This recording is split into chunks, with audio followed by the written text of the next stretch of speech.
Hello दोस्तों, मैं हूं किरीश चौधरी। ग्रोथ मोर में आप सबका स्वागत है। तो इस वीडियो में हम देखेंगे कि जैसे हम डेटा टाइप्स प्रोवाइड करते हैं, मॉडल को हम डेटा टाइप्स देते हैं या फील्ड्स हम बोल सकते हैं, जैसे केयर फील्ड है, इंटीजर फील्ड है, डेसिमल फील्ड है। वैसे ही हम अगर कस्टमाइज करना चाहते हैं, जैसे कई सारे पैरामीटर्स हम देते हैं कि प्राइमरी की है, यूनिक है, बहुत सारी चीज़ें हम देते हैं, मिनिमल वैल्यू, मैक्सिमम वैल्यू, कुछ वैलिडेशंस हैं, हेल्प टेक्स्ट हैं, बहुत सारी चीज़ें हमें फील्ड के साथ देनी पड़ती है फॉर वैलिडेशन और प्रॉपर डेटा हम एंटर कर सके इसलिए।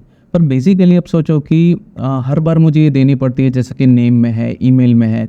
सो अगर इसके लिए मैं प्री डिफाइंड एक फील्ड ही बना दूँ, मतलब मेरे खुद के डेटा टाइप्स कैसे बनाना है, यूज़र डिफाइंड डेटा टाइप्स कैसे बनाना है फॉर मॉडल्स, ठीक है, जो हम बनाते हैं मॉडल्स के लिए, जो इनबिल्ट देते हैं केयर फील्ड, इंटीजर, वैसे ही मैं खुद के डेटा टाइप्स कैसे बना सकता हूँ, कस्टमाइज डेटा टाइप कैसे बना सकता हूँ। सो इस वीडियो में हम देखते हैं, ठीक है। सबसे पहले देखिए कि मुझे कस्टमाइज फील्ड बनाना है। तो बेसिकली वो हम नॉर्मल किसी भी फाइल में वैसे तो बना सकते हैं, मॉडल्स में भी बना सकते हैं, पर मैं ऐसा मानता हूँ कि इसके लिए अलग हम एक फाइल बनाते हैं तो वो बेटर रहेगा। सबसे पहले हम यहाँ पे न्यू फाइल बनाते हैं, like custom underscore fields dot py, ठीक है। इसमें हम सारी चीज़ें रखेंगे। वैसे मैंने कोडिंग करके रखी है, पर मैं आपको वन बाय वन एक्सप्लेन करते जाऊंगा। ये 2 पार्ट में होगा, थोड़ा लंबा है पर आपको बहुत इंपॉर्टेंट है। सबसे पहले तो मैंने ऑटो आईडी फील्ड रखी है। अब देखिए, पहले मैं ये कॉपी पेस्ट कर लेता हूँ, बाद में मैं आपको समझाता हूँ, ठीक है। बेसिकली मॉडल्स तो चलिए यहाँ पे मैं मॉडल्स को भी मैं कॉपी कर लेता हूँ, ये इम्पोर्ट भी, ठीक है। तो ये सारी चीज़ें हो गई। अब बेसिकली ये वैलिडेशन के लिए अभी तक यहाँ पे इम्प्लीमेंट नहीं है, और ये रेजिक्स एप्लीकेशंस के लिए, मतलब कि रेगुलर एक्सप्रेशन वैलिडेशन के लिए, तो अभी तक ये यूज़ नहीं हुआ है। जब आएगा तो मैं बताऊंगा, ठीक है। और यहाँ फिलहाल अभी आपको डिलीट करना है तो कर सकते हैं, पर ठीक है, अभी हम रहने देते हैं। अभी ऑटो फील्ड क्या है कि जैसे हम ऑटो आईडी जनरेट होता है, तो जैसे हम 1 2 3 4 ऐसे हम जनरेट कर सकते हैं। पर अगर आप समझो कि मुझे ऐसा चाहिए, जैसे मेरा डिपार्टमेंट का टेबल है तो मुझे ऐसा चाहिए D10 और समथिंग, मैं कमेंट में देता हूँ ताकि प्रॉपर थोड़ा टाइप हो सके। D10 अगर चाहिए, अब जैसे नेक्स्ट वैल्यू मुझे चाहिए D20, D30, 10 के इंक्रीमेंट के साथ चाहिए, तो वो कैसे करेंगे। अब जैसे अगर मैं एम्प्लॉयज़ का कर रहा हूँ, अगर मुझे चाहिए एम्प्लॉयज़ 1001 ऐसा कुछ चाहिए, अगर चाहिए मुझे एम्प्लॉयज़ 1002 ऐसा कुछ सीरीज़ चाहिए, मतलब कि अल्फ़ा न्यूमेरिक मुझे जनरेट करनी है प्राइमरी की के साथ। कैसे कर सकते हैं, बाय डिफ़ॉल्ट तो 1 2 3 वैसे ही कर सकते हैं। इसके लिए मैंने ये बनाया, क्योंकि इसके लिए काफ़ी कोडिंग रहता है, तो बेटर है कि हम उसको प्रीडिफाइन कर दें, तो बार बार हमें ये कोडिंग लिखने की ज़रूरत नहीं पड़ेगी। चलिए कोडिंग को समझते हैं। तो सबसे पहले ये क्लास मैंने बनाया है, एक फील्ड बनाई है ऑटो आईडी फील्ड, ठीक है। नाम आप कुछ भी दे सकते हैं, मैंने ये नाम दिया है ऑटो आईडी फील्ड, और इनहेरिट किया है मॉडल डॉट कैरेक्टर फील्ड को। कैरेक्टर फील्ड क्या है, यहाँ पे हम क्या किया है, क्लास को इनहेरिट किया है। आपको अगर ऑब्जेक्ट ओरिएंटेशन टॉपिक आपने अच्छी तरह पढ़ा है तो ये पता होगा कि यहाँ पे हमने कैरेक्टर फील्ड के इनहेरिट किया, मतलब उसके जो भी मेथड है हम यहाँ पे यूज़ कर पाएंगे, जो भी उसके पैरामीटर्स हैं, फील्ड्स हैं, वेरिएबल्स हैं, वो हम यहाँ पे यूज़ कर पाएंगे, ठीक है। यहाँ पे मैं कंस्ट्रक्टर बना रहा हूँ इसके लिए कि हम क्या पास कर सकते हैं बेसिक्स में। तो प्रीफिक्स तो अभी तो मैंने ब्लैंक रखा है, डिफ़ॉल्ट वैल्यू स्टार्टिंग 1 से और इंक्रीमेंट बाय 1। मतलब अगर ये मैं पास नहीं करता हूँ तो बेसिकली मेरा जो सीरियल है कुछ इस तरह से ही बनेगा। देखिए सीरियल नंबर इस तरह से जनरेट होगा, तो उसकी वजह से है, ठीक है, ये है। और अगर मैं प्रीफिक्स के कुछ देता हूँ तो उस हिसाब से। अब आगे देखते हैं। तो बेसिकली देखिए, प्रीफिक्स जो भी मैं पास करूँगा वो स्टोर होगा, स्टार्ट पास करूँगा, बाय डिफ़ॉल्ट वैल्यू भी मैंने दे के रखी है। अब यहाँ पे कुछ आर्ग्यूमेंट्स है, ये देखिए, ये जो 3 वेरिएबल्स हैं, जो 3 मेंबर्स मैंने पास किए हैं, ये एक्चुअली कस्टमाइज है, बाकी का हर जगह सेम ही होता है, तो ये आपको ध्यान रखना है। अब ये क्या है कि एक्स्ट्रा आर्ग्यूमेंट्स आपको पास करने हैं, जो कैरेक्टर फील्ड के अलग मेथड्स हैं वो आपको पास करने हैं, तो कर सकते हैं जैसे मैंने किया है। तो देखिए, ये एक आर्ग्यूमेंट मैंने पास किया सेट डिफ़ॉल्ट, तो मैक्सिमम लेंथ इसका जो 10 का होना चाहिए। अब चेंज कर सकते हैं। Default value editable false, definitely ये एडिटेबल नहीं होना चाहिए, और प्राइमरी की ट्रू होना चाहिए। तो बेसिकली ऑटो आईडी फील्ड हम इसलिए बनाते हैं, और इसको हम इनिशियलाइज़ करते हैं। ये चीज़ आपको कंफर्म लिखनी है, ठीक है। ये चीज़ आपको कंस्ट्रक्टर में ध्यान रखना है। अब सेव होने से पहले क्या होना चाहिए, तो जैसे प्री सेव मेथड क्या है, तो यहाँ पे देखिए एक कमेंट में लिख के रखिए, ये देखिए, ये मैं यहाँ पे भी पेस्ट कर देता हूँ ताकि आपको ये याद रहे कि प्री सेव मेथड है, इनबिल्ट मेथड है, आपको ध्यान रखनी है, ठीक है। तो प्री सेव मेथड क्या करता है, तो सबसे पहले देखिए, इट इज़ ओवर रीडिंग, मतलब कि जो ये क्लास को हमने इनहेरिट किया है उसमें ऑलरेडी मेथड होगा और उसको ये ओवरराइड करता है कि हम उसको ओवरराइड करते हैं कि हम अपने तरह से ऑपरेशन लिख सके। मतलब जो सुपर क्लास है वो मेथड हमें यूज़ नहीं करनी है, हमें अपने ऑपरेशन लिखने हैं, इसलिए हम इसको ओवरराइड कर रहे हैं। तो प्री सेव मेथड मतलब कि डेटाबेस में सेव होने से पहले क्या होना चाहिए। See it is called before saving the field value to database. Database में कोई भी वैल्यू जाए उससे पहले ये परफॉर्म होगा। तो देखिए सबसे पहले मैं क्या करता हूँ, value gate attributes model instance self बराबर एट्रीब्यूट्स नेम। तो जो भी वैल्यू मैं पास करूँगा इस कॉलम में तो वो वैल्यू यहाँ पे आएगा। ये फिक्स मेथड है, आपको यही लिखना है कि गेट एट्रीब्यूट्स वैल्यू। तो वैल्यू में क्या होगा, जो भी मैं वैल्यू पास करूँगा वो यहाँ पे वैल्यू आ जाएगी। अब यहाँ पे मैं देख रहा हूँ कि इफ़ नॉट वैल्यू, अगर वैल्यू नहीं है मतलब स्टार्टिंग होगा तो वैल्यू नहीं होगा, ठीक है। सो अगर वैल्यू इफ़ नॉट वैल्यू नहीं है तो क्या होगा, लास्ट इंस्टेंस बराबर, ये एक वेरिएबल है normal. Now model instance dot class object dot last, मतलब कि लास्ट वैल्यू यहाँ पे स्टोर होनी चाहिए। लास्ट इंस्टेंस मतलब कि लास्ट वैल्यू यहाँ पे स्टोर होनी चाहिए। अब यहाँ पे देखिए ऑब्जेक्ट और लास्ट क्या करता है, तो यहाँ पे आप माउस ओवर करेंगे या नेट पे भी देखेंगे तो यही बोलेगा कि जो लास्ट इंस्टेंस है मतलब कि लास्ट ऑब्जेक्ट जो क्रिएट हुआ है वो यहाँ पे ऑब्जेक्ट स्टोर होना चाहिए। अब देखिए इसमें हम क्या करेंगे, last ID is equal to last instance dot PK. Last object है, डेफिनेटली हम मॉडल्स के लिए बना रहे हैं तो ऑब्जेक्ट ही होगा। सो उसका जो प्राइमरी की वैल्यू है उसकी यहाँ पे रिट्रीवल हो कि लास्ट इंस्टेंट डॉट पी के। पर यहाँ पे जैसे मैंने इफ़ कंडीशन यहाँ पे थोड़ी अलग है, देखिए यहाँ पे इफ़ कंडीशन इस तरह से काम करती है कि इफ़ लास्ट इंस्टेंस मतलब कि उसमें अगर ऑब्जेक्ट है, कुछ नहीं होगा तो प्रॉब्लम नहीं है, अगर ऑब्जेक्ट है तो क्या होगा कि वो ऑब्जेक्ट की प्राइमरी की वैल्यू इसमें स्टोर होनी चाहिए। नहीं है तो यहाँ पे देखिए सेल्फ डॉट प्रीफिक्स प्लस और यहाँ पे देखिए एस्टेयर, इसको मैं एक लाइन में लिख देता हूँ ताकि आपको बेहतर समझ में आए। तो यहाँ पे मैं कुछ इस तरह से लिखता हूँ, ये देखिए, ठीक है। सो ये इस तरह से मल्टी लाइन में अगर आपको स्टेटमेंट लिखना है, अधूरा है और आपको थोड़ा लाइन लंबा हो रहा है तो आप इस तरह से भी लिख सकते हैं, बाकी का स्टेटमेंट आप नीचे कर सकते हैं। तो ये बेसिकली ये कोई डिवीजन नहीं है, ये आपको बताने के लिए है कि अगर आप स्ट्रेट लाइन में लिखना ना चाहते हो, आपको लाइन में ब्रेक करना है ऑपरेशन लाइन में, तो आप इस तरह से स्लैश भी लिख सकते हैं, ठीक है। सो बेसिकली मैं एक लाइन में लिख के आपको बताता हूँ। सो देखिए यहाँ पे सबसे पहले क्या है कि अगर उसको इंस्टेंस मिलता है, ये देखिए मेरा प्री फॉर्मेट है तो ये अपने आप हो जाता है, पर फिर भी मैं आपको समझा के उसके बाद में सेव करूँगा तो भले वो कोई प्रॉब्लम नहीं है। अब यहाँ पे देखिए सबसे पहले मैं इंस्टेंस यहाँ पे ऑब्जेक्ट ले लिया कि जो भी लास्ट ऑब्जेक्ट है वो यहाँ पे स्टोर होना चाहिए। अब ऑब्जेक्ट वो देखता है कि इफ़ ऑब्जेक्ट है, अगर है तो उसकी प्राइमरी की यहाँ पे स्टोर होनी चाहिए। प्राइमरी की मतलब जो पहली हमने जनरेट की होगी वो, ठीक है।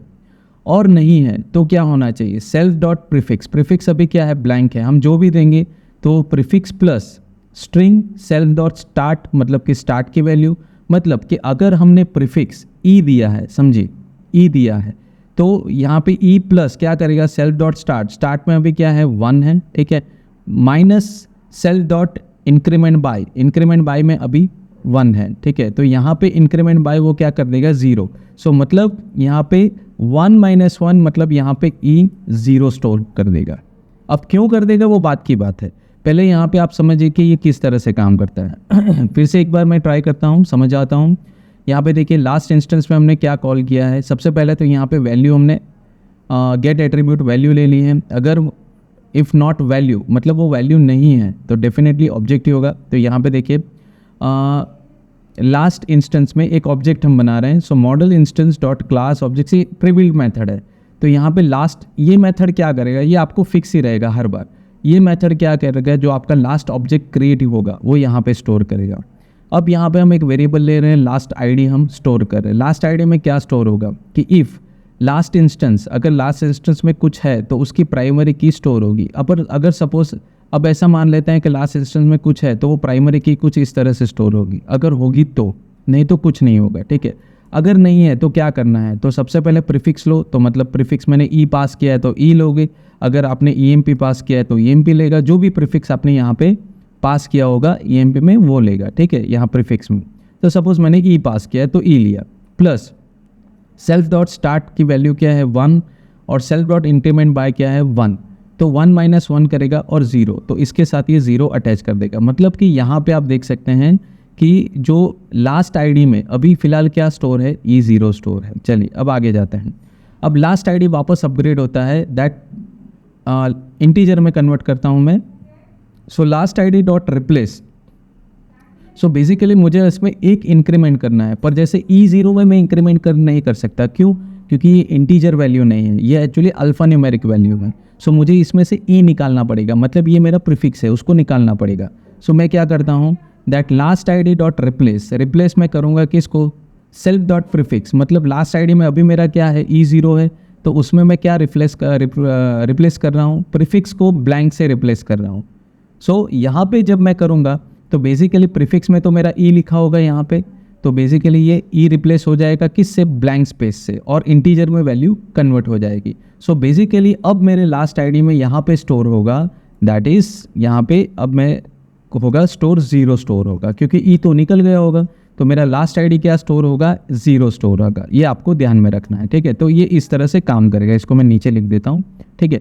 सो इस तरह से लास्ट आईडी में लास्ट क्या है, अब 0 है। अब यहाँ पे मैं वाइल एक लूप लिखा है। एक्चुअली कई लोगों को ऐसा लगेगा यूज़ करते टाइम इसकी क्या ज़रूरत है, पर मैं इसका प्रैक्टिकल भी बताऊंगा कि इसकी ज़रूरत क्या है। नाउ वाइल ट्रू, तो अगर ऐसे ही लिखा है वाइल ट्रू, ठीक है, आप लिख दो, कोई इशू नहीं है। Now last ID plus last ID में मैं क्या इंक्रीमेंट कर रहा हूँ, सेल्फ इंक्रीमेंट बाय, सेल्फ मतलब ये इंक्रीमेंट बाय की वैल्यू क्या है, 1।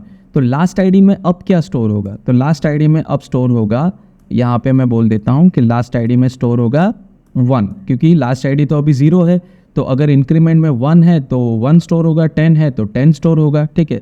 सो यहाँ पे मैं लिख देखता हूँ कि 1 स्टोर होगा। अब लास्ट आईडी की वैल्यू क्या है, 1 है, ठीक है। इसको मैं थोड़ा यहाँ पे लिख देता हूँ। चलिए अब नई आईडी मुझे जनरेट करनी है। अब ये कैसे काम करेगा, सेल्फ डॉट प्रीफिक्स, प्रीफिक्स में मेरा E है, तो अब यहाँ पे मैं E जनरेट होगा, प्लस जो लास्ट आईडी मेरा जनरेट हुआ है 1, तो वो यहाँ पे अटैच हो जाएगा 1। सो ये इस तरह से काम करेगा। अब यहाँ पे मैं एक वैलिडेशन लिखा है कि if not model instance filter, अगर ये आईडी जनरेट जो हुआ है तो वो क्या करेगा, ये ऑब्जेक्ट, ये फिल्टर, ये चेक करेगा टेबल में कि ये pk is equal to generated ID. जैसे हमने फिल्टर कमांड देखे हैं, तो ये चेक करता है कि ये आईडी अवेलेबल है या नहीं, ठीक है, वो चेक करता है। देखिए एग्जिस्ट लिखा है मैंने। So basically filter pk generated ID, अभी जनरेटेड आईडी मेरा E1 हुआ है, और एग्जिस्ट मतलब वो चेक करेगा कि नहीं है।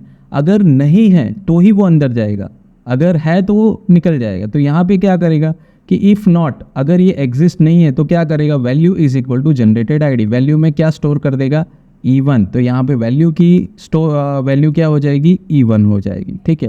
और ब्रेक यहाँ से निकल जाएगा। अब क्या करेगा, वैल्यू में ये वैल्यू सेट कर देगा, मतलब कि E1 सेट हो जाएगा, एट्रीब्यूट सेट हो जाएगा, जो हमारे मॉडल का इंस्टेंस है वैल्यू, इसमें ये एट्रीब्यूट सेट हो जाएगा, मतलब कि E1 सेट हो जाएगा, वैल्यू सेट हो जाएगी। सो बेसिकली अब मैं क्या करूँगा, रिटर्न वैल्यू। सो बेसिकली अब मेरी वैल्यू क्या होगी, E1 होगी। अब समझिए कि E1 ऑलरेडी है, हमने E1 ऑलरेडी जनरेट कर लिया है। अब देखिए ये कैसे काम करता है। सो यहाँ पे देखिए अब मैं दूसरा रिकॉर्ड इंसर्ट कर रहा हूँ। सो यहाँ पे वापस वो वैल्यू लेगा। अब यहाँ पे एक्चुअली क्या स्टोर होगा, तो अब यहाँ पे एक्चुअली रहेगा E1, क्योंकि उसने E1 मिला होगा यहाँ पे। सो डेफिनेटली यहाँ पे वो वैल्यू नहीं होगा, ऑब्जेक्ट होगा, तो यहाँ पे अब जाएगा। तो चलिए इसको तो अभी यहाँ पे ऐसे ही रखते हैं। सो सबसे पहले लास्ट इंस्टेंस, तो लास्ट इंस्टेंस में क्या है, तो यहाँ पे जो भी लास्ट इंस्टेंस होगा वो यहाँ पे स्टोर हो जाएगा। अब यहाँ पे लास्ट आईडी क्या जनरेट हम रिट्रीव कर रहे हैं, तो यहाँ पे इफ़ लास्ट इंस्टेंस है, तो अभी तो है, तो वो क्या रिट्रीव करेगा, डॉट pk। अब हमारी pk की वैल्यू क्या है, तो अब यहाँ पे स्टोर होगा E1, क्योंकि उसको लास्ट इंस्टेंस तो मिला है, पहले नहीं मिला था तो यहाँ पे गया था, ठीक है, अब मिला है तो यहाँ पे गया है। सो अब जैसे E1 उसको मिल गया तो वो नीचे आएगा। अब देखिए लास्ट आईडी में वापस मैं क्या कर रहा हूँ, सो जो प्रीफिक्स है, so last ID dot replace, prefix है उसको ब्लैंक कर रहा हूँ। अब यहाँ पे E निकल जाएगा और यहाँ पे क्या स्टोर हो जाएगा, 1 स्टोर हो जाएगा, ठीक है। सॉरी यहाँ पे तो E1 ये रहेगा, E1 ही रहेगा। लास्ट आईडी की बात करें, ये लास्ट इंस्टेंस की है, तो इसको मैं थोड़ा यहाँ पे लिख देता हूँ, कन्फ्यूज़न हो रहा है। तो यहाँ पे E1 आ जाएगा लास्ट इंस्टेंस में, ठीक है। और यहाँ पे लास्ट आईडी में अब क्या आ जाएगा, तो बेसिकली अब लास्ट आईडी में यहाँ पे देखिए सबसे पहले तो उसको pk मिलेगा, इफ़ लास्ट इंस्टेंस है तो उसको pk मिल जाएगा, तो लास्ट आईडी में अब E1 स्टोर हो जाएगा। सेकंड टाइम की हम बात कर रहे हैं। अब लास्ट आईडी में क्या स्टोर होगा, तो लास्ट आईडी में क्या है देखिए, so basically int last ID dot replace. अब यहाँ पे देखिए लास्ट आईडी में E1 है, सो यहाँ पे E1 को वो रिप्लेस कर देगा, तो यहाँ पे E है उसको रिप्लेस कर देगा क्योंकि प्रीफिक्स में हमने E दिया होगा। तो ठीक है, E निकल जाएगा, तो अब यहाँ पे सिर्फ 1 होगा क्योंकि E निकल गया, तो यहाँ पे 1 बचेगा और उसको वो इंटीजर में कन्वर्ट करके लास्ट आईडी में स्टोर कर दे। तो अब यहाँ पे 1 है। चलिए अब नीचे आते हैं, तो देखिए अब लास्ट आईडी में डेफिनेटली 1 है, तो यहाँ पे अब देखते हैं लास्ट आईडी प्लस, तो 1 प्लस सेल्फ इंक्रीमेंट बाय में अभी क्या है 1 है, तो अब यहाँ पे लास्ट आईडी में स्टोर होगा 2, क्योंकि 1 तो था, अब इसमें इंक्रीमेंट कर रहे हैं। अब यहाँ पे नया जनरेटेड आईडी क्या बनेगा, तो बेसिकली देखिए कि सेल्फ प्रीफिक्स तो E है, तो यहाँ पे E बन जाएगा। ठीक है, अब str लास्ट आईडी है उसको स्ट्रिंग में कन्वर्ट कर रहे हैं, लास्ट आईडी में अभी 2 है, तो यहाँ पे आ जाएगा 2। तो इस तरह से ये काम करेगा।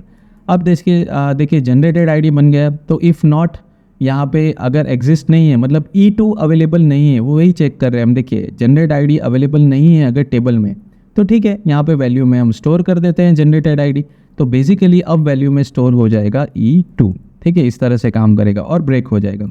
उसके बाद एट्रीब्यूट्स को हम सेट करेंगे, ये फिक्स होता है, और उसके बाद वैल्यू को रिटर्न करेंगे। तो इस तरह से वैल्यू इंक्रीमेंट होती रहेगी, मतलब वो चेक भी करता रहेगा। अब आप सोचिए कि प्राइमरी की हम दे रहे हैं, तो हमें लूप में से चेक करने की ज़रूरत क्या है कि वो वैल्यू अवेलेबल है कि नहीं। ठीक है, लास्ट इंस्टेंस को हम एक्सेस कर रहे हैं, यहाँ पर देख सकते हैं जो भी लास्ट है तो एक्सेस कर रहे हैं, तो क्यों हमें चेक करना पड़ेगा। सो ये हम यहाँ पे कैसा है कि हम अल्फ़ा न्यूमेरिक जनरेट कर रहे हैं, तो अल्फ़ा न्यूमेरिक प्रॉपर न्यूमेरिक की तरह स्टोर नहीं होते हैं टेबल्स में। सो ये प्रॉब्लम मैं आपको प्रैक्टिकली भी बताऊंगा कि ये वाइल लूप हमने क्यों लिया है। ठीक है, सो बेसिकली चलिए, तो ये इस तरह से ऑटो आईडी हम फील्ड जनरेट कर सकते हैं। सो नेक्स्ट फील्ड हम देखते हैं, तो ये देखिए दैट नेम फील्ड, तो चलिए नेम फील्ड को हम कॉपी कर लेते हैं। सो नेम फील्ड में बेसिकली हम फर्स्ट नेम लास्ट नेम ऐसे कोई फील्ड देते हैं, तो ज़्यादातर हम क्या देते हैं कि जैसे नेम फील्ड में यहाँ पे मैंने दिया हुआ है कि हमारा जो एक मैं जस्ट ओके, सो बेसिकली यहाँ पे देखिए कोई मैंने एक्स्ट्रा पैरामीटर नहीं दिए हैं, जैसे यहाँ पे मैंने दिया था ऐसा कुछ नहीं, मुझे कुछ यहाँ पे सेट नहीं करना है, तो डिफ़ॉल्ट ही रखा है। ठीक है, जो भी है वो। अब यहाँ पे मैं आर्ग्यूमेंट्स कर रहा हूँ कि आर्ग्यूमेंट्स पास कर रहा हूँ, मैक्स लेंथ मेरा 20 चाहिए, हेल्प टेक्स्ट मेरा क्या चाहिए, तो हेल्प टेक्स्ट जो दिखता है वो भी मैंने आपको बताया पहले। वैलिडेटर्स हैं, तो ये वैलिडेटर्स मैंने बनाए हैं वो अप्लाई होना चाहिए। ठीक है, नेम वैल्यू एक और चीज़ रह गई है प्रीसेव, तो इसको भी मैं कॉपी कर लेता हूँ। ठीक है, तो यहाँ पे इस तरह से हम सेट कर रहे हैं।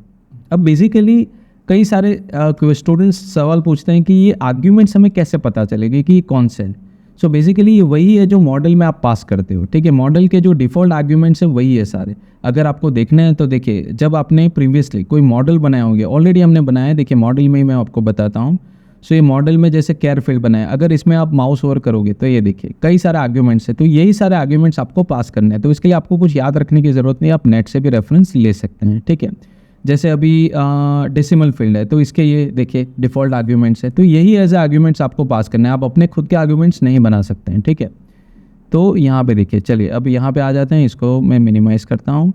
सो ये देखिए सबसे पहले मैं 3 आर्ग्यूमेंट्स के मैक्सिमम लेंथ 20 चाहिए, हेल्प टेक्स्ट तो जो नीचे टेक्स्ट बॉक्स के नीचे दिखेगा वैसा, और वैलिडेटर्स जो मैंने एक वैलिडेशन फंक्शन बनाया है, तो ये वैलिडेशन अप्लाई होना चाहिए।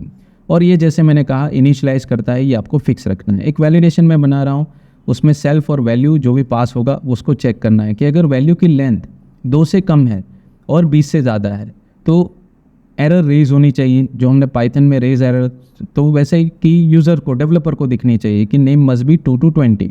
अब उसने नेम डाल दिया, चलो तो वो चेक करेगा कि नेम में सिर्फ स्ट्रिंग होना चाहिए। अब जैसे यहाँ पे देखिए मैंने यहाँ पर रेफरेंस से कैरेक्टर फील्ड लिया है, तो कैरेक्टर फील्ड आपको अलाउ करता है स्पेस या कोई भी डालने के लिए। ठीक है, कोई भी कैरेक्टर डालने के लिए। तो यहाँ पे मैं चेक कर रहा हूँ रेगुलर एक्सपीरियंस थ्रू कि इसमें सिर्फ अल्फ़ाबेट से होने चाहिए, चाहे कैपिटल और स्मॉल। प्लस एक और मैं चेक कर रहा हूँ कि यहाँ पे अगर वैल्यू में स्पेस है तो यहाँ पे एरर होनी चाहिए, name can not contain spaces, तो इसके लिए भी हमने अलग से लिखा है। अगर आप ये नहीं लिखोगे तो ये एक्चुअली स्पेस भी होल्ड करेगा, ये थोड़ा प्रॉब्लम है यहाँ पे, तो आपको इसके लिए ये अलग से वैलिडेशन लिखना पड़ेगा। ठीक है, चलिए प्री सेव में तो कुछ नहीं, वही है जैसे गेट लिया, और अब यहाँ पे सेल्फ डॉट वैलिडेट, मतलब कि वैल्यू को मैं पास करूँ उससे पहले सबसे पहले तो मैं वैलिडेट करूँगा, तो यहाँ पे वो चेक करेगा कि ये सारी कंडीशन फुलफिल करता है, उसकी लेंथ, उसकी जो रेगुलर मतलब अल्फ़ाबेट्स ही है या फिर स्पेस नहीं है। तो अगर ये सारी कंडीशन चेक करता है तो ही वो आगे जाएगा। अब आगे जाता है, अगर वैल्यू है तो value is equal to value dot capitalize. अब कैसे है कि कई सारे यूजर्स हैं तो कैसे भी नाम डालते हैं, कोई स्मॉल में डालेगा, कोई कंप्लीट कैपिटल डालेगा, तो मुझे वैसा नहीं चाहिए। मुझे मैं ऐसा चाहता हूँ कि अगर मेरा जो नेम है, फर्स्ट नेम लास्ट नेम है, वो अगर स्टोर होता है तो ऐसा होना चाहिए कि फर्स्ट लेटर कैपिटल हो, बाकी के स्मॉल हो। तो ऐसा स्टैंड अब यूज़र से मैं एक्सपेक्ट नहीं करूँगा, बार बार यूज़र को एरर दो क्या ऐसा नहीं चलेगा वैसा नहीं चलेगा, तो यूज़र बोर हो जाएंगे। इससे बेटर है कि वो फैसिलिटी हम ही इंटरनली प्रोवाइड करते हैं। तो अब यहाँ पे कैसे हैं कि देखिए, जहाँ पे मैं लिखा है value is equal to value dot capitalize. Capitalize function क्या करता है? सो ये फंक्शन क्या करता है कि आपका जो वर्ड है उसका फर्स्ट लेटर कैपिटल कर देता है, बाकी के स्मॉल कर देता है। तो काफ़ी ईजी है। उसके बाद मैं वापस एट्रीब्यूट सेट करता हूँ और रिटर्न वैल्यू करता हूँ। तो ये एक नेम फील्ड का भी पूरा वैलिडेशन हो गया। अब सोचो कि आपको कई सारे ऐसे मॉडल्स रहेंगे, जैसे कस्टमर है, स्टूडेंट हैं, एम्प्लॉयज़ है, सप्लायर्स है, बहुत सारे हैं, ठीक है। उसमें हर बार आपको फर्स्ट नेम लास्ट नेम, अब हर बार आप ऐसे वैलिडेशन लिखोगे तो कितना लंबा आपका मॉडल चलेगा, कितना लंबा मॉडल बनेगा। तो इससे बेटर है इस तरह से आप कस्टमाइज फील्ड कर सकते हैं, ठीक है। अभी ये वीडियो लंबा हो रहा है, तो बेसिकली आगे का जो पार्ट है, नेक्स्ट जो कस्टमाइज फील्ड्स का पार्ट है, वो नेक्स्ट वीडियो में हम देखेंगे। सो ये वीडियो पसंद आया तो लाइक कीजिए, शेयर कीजिए, सब्सक्राइब कीजिए और नोटिफिकेशन के लिए बेल आइकन भी क्लिक कीजिए। आज के लिए धन्यवाद।